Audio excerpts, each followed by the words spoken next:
Call of Duty 4 marks the return of Infinity Ward to the Call of Duty series. It's set in modern times, though it uses some fictional countries and fictional enemies. As is typical in the Call of Duty game, you're going to play from multiple perspectives. You're basically going to bounce around between being a British SAS officer and being a US Marine. Unlike most Call of Duty games where it's kind of three separate storylines, this is actually one continuous storyline, and as you're jumping around, you're actually continuing to progress the story as you go. So it's actually a much tighter narrative. Now, the single-player campaign on the normal mode is only going to take you maybe about 6 hours to beat, if even that. When you bump the difficulty up, it's going to take you an extra 2, 3, 4 hours to beat because it gets much harder. If you play Call of Duty games before, you know that they're known for intense action, very accurate weapons, a very good feel for the time that they were set in.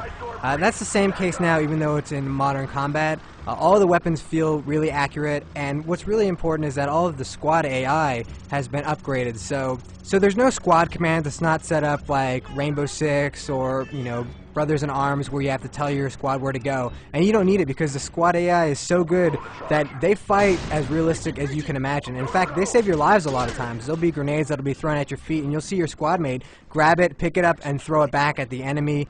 The enemy AI is also advanced from what it was in Call of Duty 2, which was the last Infinity Ward game. You'll see enemies taking flank positions a lot more often.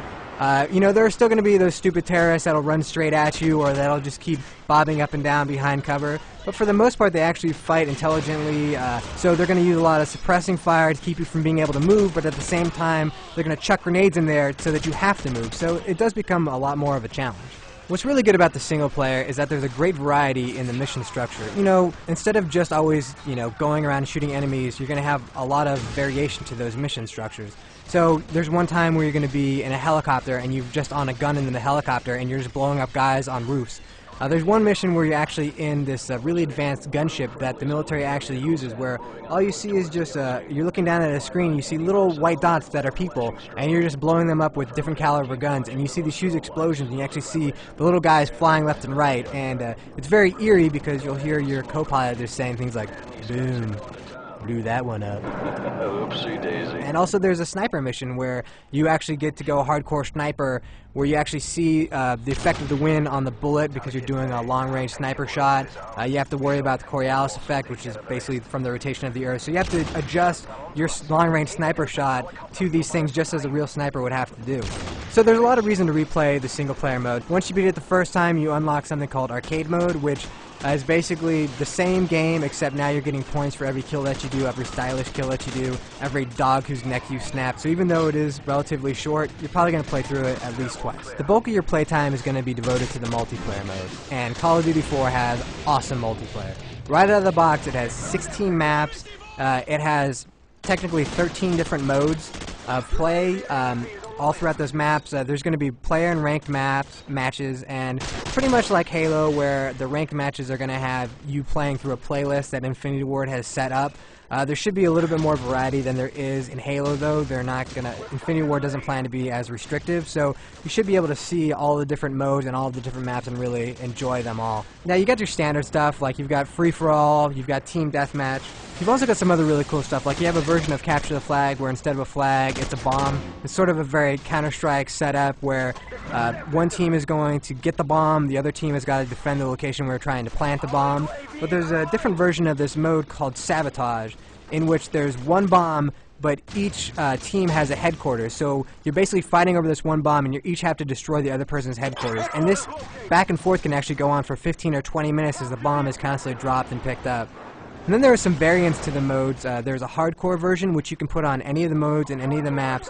Hardcore is there's no HUD, which means that there's not even a grenade HUD. So when a grenade drops, you don't see a little icon telling you where it is. You just hear a clink, clink, clink, and then you blow up. There's also basically one shot, one kill. It's realistic damage. And then you have the exact opposite called Old School, where you start off with an Uzi, and every weapon on the map is a pickup. And there's also power-ups as well that you can grab too and stack on each other. And it's sort of a very old school PC version. And the weirdest thing is you can actually click on both options so that you can have something called Old Core, which is old school rules where everything is a pickup, but with hardcore reality physics added to it so that it's still one hit, one kill, no HUD, which kind of creates a third variant, which is really interesting. Now, along with all those modes, there's a really deep RPG system, persistent ranking system that you're going to be using throughout your experience with Call of Duty 4. You're going to be gaining experience for doing kills, for winning matches, and all that stuff will power you up. And then you're going to choose the weapons that you like, and using those weapons more and more is going to power up those weapons and unlock new scopes specifically for those weapons and new challenges. And along with that, you're going to have what are called perks, which are basically skills or powers, and you can have 3 of those, and again, as you progress and gain more levels, you're going to unlock new perks that are available. The perks are really cool. There'll be things like, enhanced health so that you can live a little bit longer, but you can also get deep penetration, which is basically makes your bullets travel through walls a little bit faster. If some guy's hiding behind a wood wall, you can just shoot right through that wood and kill him. Now it's going to slow down the bullet just a little bit, but again, if you have deep penetration added, it's going to go through much faster and have a much more likely chance of killing. There'll be other things too, like you can add an RPG so that you can, blow people up, which everybody likes to do in multiplayer. There's a lot of variety, and right now there's a level cap of level 60 in the multiplayer, but Infinity Ward plans on adding to that as they go along, as well as likely adding some new maps and maybe even some new modes. We're just going to see how things go. So for certain, anybody who's a fan of shooters, anybody who's a fan of military shooters, absolutely go out there and get Call of Duty 4. You will not be disappointed.